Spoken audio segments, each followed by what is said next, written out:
আসসালামু আলাইকুম, কেমন আছেন সবাই? হোপফুলি সবাই অনেক ভালো আছেন। আমিও আপনাদের সবার দয়ায় ভালো আছি, আলহামদুলিল্লাহ। অনেকদিন ধরেই প্ল্যান করছি চুলটা একটু কেটে ছোট করে লম্বা চুল কার না ভালো লাগে।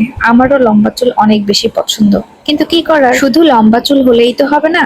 লম্বা চুলের তো টেক কেয়ারও করতে হবে, আর এই টেক কেয়ারটাই আমি করতে পারি না। ছোট মেয়ে হওয়ার পর থেকে চুলের যত্ন, নিজের যত্ন সবকিছুই ভুলে গেছি। তার উপরে সে সারাক্ষণই চুল নিয়ে টানাটানি তাই আজকে ডিসিশন একদমই ফাইনাল, চুলগুলো কেটে একটু ছোট করে ফেলবো। তাই চলে গেলাম আমরা পার্লারে। আর হ্যাঁ, এটা কিন্তু আমার চুল কাটতে যাওয়ার দ্বিতীয় দিন ছিল। তার মানে হচ্ছে আগের দিনে আমি চুল কাটতে বের হয়েছিলাম, কিন্তু দুঃখের বিষয় হলো আমি চুল কাটতে পারিনি। আজকে চলে গিয়েছিলাম আমরা আগ্রাবাদের সেলুন এক্সপার্ট এই পার্লারে, কিন্তু আজকেও আমি চুলটা কাটতে পারলাম। আমরা যখনই পার্লারে ঢুকছিলাম তখনই ওদের টাইম একেবারে ওভার হয়ে গিয়েছিল, তখন ওরা ক্লোজ করে চলে যাচ্ছে। কি আর করার, কাজ তো হলো না। বের যখন হয়েছি তখন তো একটু ঘুরতেই হয়।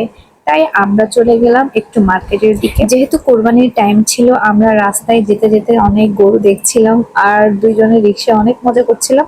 আর হ্যাঁ, দুজনে বলতে আমার সাথে আজকে আছে ময়না পাখি। এখন বলবেন, ময়না পাখিও ঘুরতে যায়? হ্যাঁ, ময়না পাখিও আজকাল ঘুরে বেড়ায়। যাই হোক, দেখতে থাকেন, তাহলে হচ্ছে আমার পাশে থাকা ময়না পাখিটাকেও আপনারা দেখতে পারবেন। রাতের বেলা রিক্সার হুডটা ফেলে দিয়ে এইভাবে ঘুরে বেড়াতে কার না ভালো লাগে? আমার তো অনেক বেশি। রাস্তায় হালকা হালকা বাতাস ছিল, এত বেশি ভালো লাগতেছিল বাতাসটা, মনটা চাচ্ছিল যে সারাটা রাত যদি এভাবে সারাটা রাস্তায় ঘুরে বেড়াতে পারতাম তাহলে কেমন হতো। খোলা হাওয়া গায়ে মাখতে অনেক বেশি ভালো লাগে। আমার এই অনলাইন বিজনেস নিয়ে আমাকে অনেকেই অনেক রকমের কথা বলে, তাদের উদ্দেশ্যে একটা কথা আমি বলে রাখছি, আপনাদের কথা না আমি এখন গায়ে মাখি না।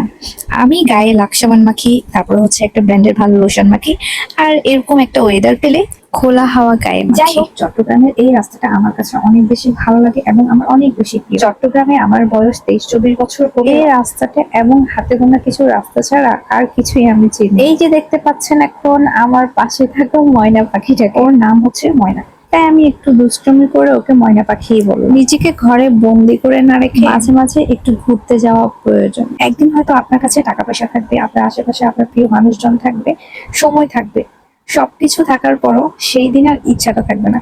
তাই আমি মনে করি সময়টা নষ্ট না করে যখন মন চায় নিজেকে একটু সময় দেওয়া উচিত। আর হ্যাঁ, এটা কিন্তু আমার পার্সোনাল ওপিনিয়ন, কোনো বই পুস্তকে লেখা নেই। আমার ভয়েসটা এখানে একটু ভাঙা ভাঙা আসছে, কিছু করার নেই, কজ আমার ভয়েস ওভারটা দুইটা টাইম নিয়েই করা, কারণ একসাথে আমি ভয়েস ওভারটা করতে পারছিলাম না। ফার্স্ট অফ অল, আমি একজন মা, আমার সন্তানদের টেক কেয়ার কিন্তু আমাকে অনেকে মাঝে মাঝে আমাকে টেক্সট করেন, আপু আপনি কি সারাদিন ভিডিও মেক করেন, টিকটক করেন? না রে ভাই, তাদের উদ্দেশ্যে একটা কথাই বলছি, এগুলো করা ছাড়াও আমি আমার সন্তানদের টেক কেয়ার, ঘরে টুকিটাকি কিছু কাজ করি এবং আমার মেকআপ ক্লাসগুলো শিডিউল মেনটেন করে হচ্ছে নিতে। যাই হোক, ফাইনালি আমরা মার্কেটে পৌঁছে গেলাম, অ্যান্ড মার্কেটে পৌঁছেই জুতার দোকানে চলে গেলাম, কজ আমার সাথে থাকা ময়না পাখিটা সে জুতা কিনবে। অ্যান্ড জুতার দোকানে গিয়ে আমার নিজেরই একটা জুতা ভালো লেগে গিয়েছে, অ্যান্ড ওটা আমি অনেকবার হচ্ছে করে করে দেখছি। এটার মধ্যে দুটো কালার ছিল, আমি একটু কনফিউজড ছিলাম যে কোনটা নিব। ফাইনালি আমি ব্ল্যাক কালার জুতাটাই নিয়েছি। আর এখানে আরো অনেক রকমের স্লিপার ছিল যেগুলো আমার কাছে অনেক ভালো লেগেছে, অনেক ইউনিক ডিজাইনের স্লিপার কিন্তু ওনাদের দোকানে চলে আসছে।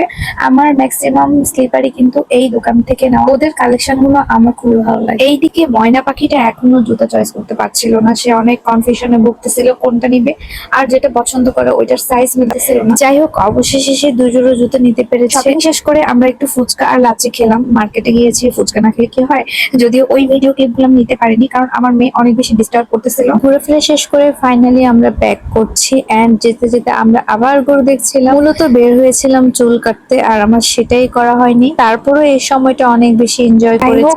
এখানে রাস্তার ভিউটা আমার এত বেশি ভালো লাগছে, এই লাইটিং গুলো এখানে নতুন করে করা হয়েছে, যার কারণে রাস্তাটা দেখতে এখন আগের থেকে আরো অনেক বেশি ভালো লাগে। যাই হোক, আজকের ভিডিওটা এখানেই শেষ করছি, দেখা হবে নেক্সট কোনো ব্লগ। আমার ভিডিওটা যদি ভালো লেগে থাকে তাহলে অবশ্যই লাইক, কমেন্ট এবং শেয়ার করবেন। আল্লাহ হাফেজ।